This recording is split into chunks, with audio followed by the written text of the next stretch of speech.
o medo nasceria do sentimento de que o Brasil está fazendo uma guinada conservadora, no sentido moral e político, né? E isso, eu quero que fique claro para vocês, não sei se está claro, isso no ciclo pós-ditadura é uma ruptura. É uma ruptura porque as pessoas tinham medo de dizer que pensavam assim, queriam isso, porque tinham medo que achassem que elas eram torturadoras, malvadas, cruéis. E as pessoas estão perdendo a vergonha na cara de dizer isso. E falam e acabou.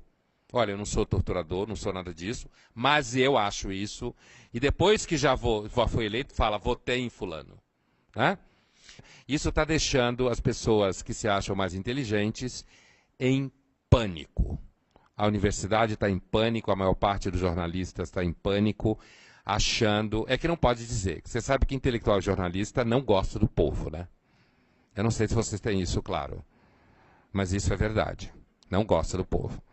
Fala que gosta, mas na verdade não gosta, não. Acho que o povo escolhe mal, o povo é burro, o povo gosta de música ruim, é isso que inteligente, jornalista e intelectual de fato pensa. Por que a eleição do Donald Trump gerou e continua gerando tanta insegurança, né? Ou um sentimento, às vezes, em quem nem acompanha de fato a geopolítica, né? Nem está acompanhando isso, porque não é a conteúdo do seu trabalho profissional cotidiano. Por que a eleição do Donald Trump leva a um medo geopolítico generalizado, né? E aqui eu não vou fazer uma análise ideológica, não estou preocupado com a análise ideológica aqui, né? Do ponto de vista, quando a gente fala ideologia, é do ponto de vista do que eu acho que o mundo devia ser. Não vou fazer uma análise desse tipo. Vou fazer mais uma análise descritiva. É interessante, porque, obrigado, eu semana passada estava trabalhando fora, e estava em Lisboa, e tinha acabado, o Trump tinha acabado de ser eleito, e ele deu aquela entrevista lá no 60 Minutes, e então estavam lá os programas na televisão portuguesa de debates, como a gente tem aqui jornais de debates e tal, e um deles elencou as eleições brasileiras municipais ao lado da eleição do Trump. E ao lado da escolha do Reino Unido para sair da Comunidade Europeia. Né? E isso é uma coisa que pode dizer assim, mas o que isso tem a ver e tal? Isso tem a ver no seguinte sentido. Aqui no Brasil, as eleições municipais agora, e o que a gente está vivendo agora aqui no Brasil, ele é importante e causa medo em algumas pessoas, porque talvez seja o primeiro momento que a gente está saindo de um ciclo pós-ditadura, ciclo esse que era pautado por uma percepção de que a única solução política decente ou possível está na mão da esquerda. Porque a esquerda foi a grande herdeira da ditadura no Brasil. Herdeira moral, eu quero dizer. Moral, né? Como sendo aquela que encarnava, então, o bem social. E o bem moral e o bem político. E o que aconteceu nos últimos, grosso modo, 2013 para cá, o processo do impeachment e depois as eleições municipais no Brasil, o que a gente percebe é que começa a haver, inclusive em setores mais jovens da sociedade, uma coisa de pessoas dizerem não sou de esquerda, sou de direita. O que isso significa, eu não vou entrar muito no mérito, porque não é nosso assunto, não é política enquanto tal. Mas isso representa um estremecimento. Ontem eu estava numa discussão e uma moça falou comigo assim de forma bastante sentida, né, sofrida, que ela estava com medo porque ela está perto dos 60 anos agora, e ela dizia que o mundo tal como ela conheceu, aquilo que era certo e errado para ela, estava começando a ruir, porque as expectativas ao redor de um tipo de país que via a solução à esquerda, principalmente capitaneada pelo PT, como sendo a grande opção moral do país, ruiu. Todo mundo sabe do que eu estou falando, não preciso entrar em detalhes. Ruiu, né? Veio ao chão. E isso levou e continua levando grande parte digamos assim, da inteligência brasileira a um sentimento de desorientação. Leva professores ao sentimento de desorientação. Porque tem o primeiro momento que você xinga, né? Então você xinga quem subiu ao poder, você xinga quem ganhou a eleição, você xinga quem fez maioria.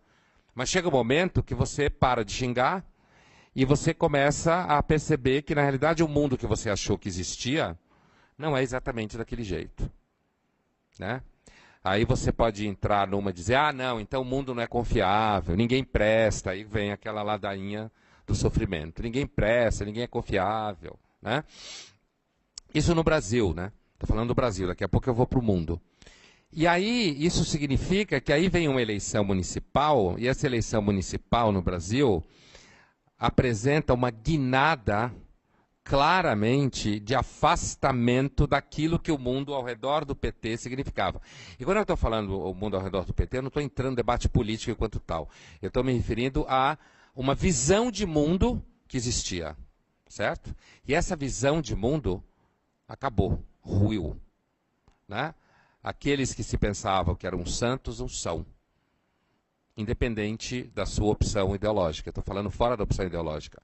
O resultado é que no momento que acontecem essas eleições municipais no Brasil, a gente sabe que elas são as eleições municipais talvez mais importantes depois do fim da ditadura, porque elas representaram um movimento do país de afastamento da visão de mundo que dominava o país desde a ditadura.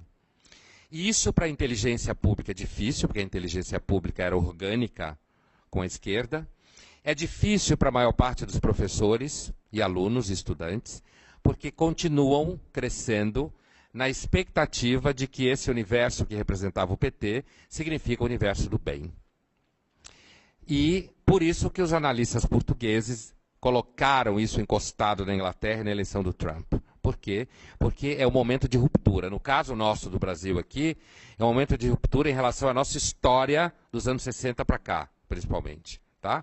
Uma ruptura que parece uma ruptura de pessoas que fizeram uma opção menos idealizada, menos sonhada, mais pragmática, mais desencantada, né? Uma opção que alguns leem como o fechamento, recuo, uma opção conservadora, né? Alguns falam o crescimento dos evangélicos, né?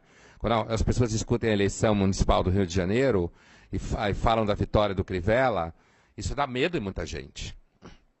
Quando a gente fala da inteligência pública e universitária, dá medo em muita gente.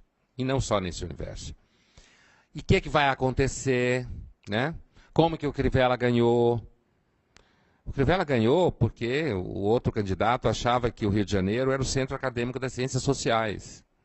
E ele estava dentro desse centro acadêmico e achou que era isso. E aí as pessoas têm medo, muita gente tem medo, porque o Crivella significa o crescimento de uma população evangélica. Mas não foi os evangélicos que elegeram sozinho o Crivella, senão ele não era eleito, né? Mas esse núcleo evangélico na população brasileira representa duas coisas que dá medo em muita gente. Conservadorismo moral, em termos de comportamento. Um certo endurecimento da visão de como as pessoas devem viver, que muita gente tem medo, certo? Quando eu digo essa muita gente, é principalmente gente que circula pelo mundo da inteligência, que produz conteúdo, que vocês leem, veem na televisão ou ouvem na faculdade, né? E outra coisa, representa uma tendência ao que a gente chama de liberalismo popular. E os evangélicos, como os protestantes, tendem a acreditar que as pessoas não devem ganhar se elas não trabalharam por isso. Isso é a mentalidade de raiz protestante, né? Você ganha aquilo que você faz. E, portanto, há uma tendência a um discurso de diminuição do Estado. Duas coisas juntas que dá medo em muita gente. Conservadorismo moral, portanto, discurso centrado na família, discurso de redução de certas questões que têm a ver com comportamento, sexualidade, por exemplo, certo? E ao lado disso, um discurso do tipo assim, Você trabalhou, você merece. Você não trabalhou, não me enche o saco. E isso significa uma certa crítica a, digamos assim, ajuda social, gasto social, certo? Né? Uma valorização, inclusive, da vida dentro da igreja e não da vida dependente do Estado. Né? Então você pega gente que vem de classe social menos privilegiada, que às vezes trabalha como empregada doméstica, essa mulher entra na igreja, ela começa a fazer amizade, ela chora, consegue levar o marido dela, ele também chora, ele bebia, enchia a cara, batia nela, aí ele para de bater nela, recebe Jesus no coração, o irmão arruma um emprego para ele começa a trabalhar, ele já não gasta o dinheiro dela só, os dois começam a ter dinheiro em casa, um dia volta a transar, coisa que não fazia há muito tempo, Jesus ajuda inclusive a isso, ao contrário do que se pensa, certo? Volta a transar, e aí os filhos ficam alegres, porque a mãe está cantando em casa, o pai está feliz, né? Aí eles ganham o que fazer no final de semana, a igreja propicia sociabilidade, ganha cidadania dentro da igreja, né? Eles tomam decisões, pagam dízimo, mas os ricos pagam terapia, 300, 400 reais a hora para o terapeuta falar, né? Então, assim, cresce. Cresce, você tem um sentimento de unidade, certo? Você tem um sentimento de que você participa de alguma coisa. Pessoas que normalmente não sentiam que participavam de coisa nenhuma, ganham cidadania. Então, uma das coisas que o crescimento da igreja evangélica no Brasil está ensinando para o povo inteligente, que nem eu, assim, que trabalha com política, ética, filosofia, história, geografia, sociologia e tal, jornalismo, é o seguinte: o movimento evangélico está mostrando no Brasil que ele consegue produzir sensação de cidadania mais do que o Estado brasileiro consegue. E de forma mais eficaz, e mais imediata, e mais barata.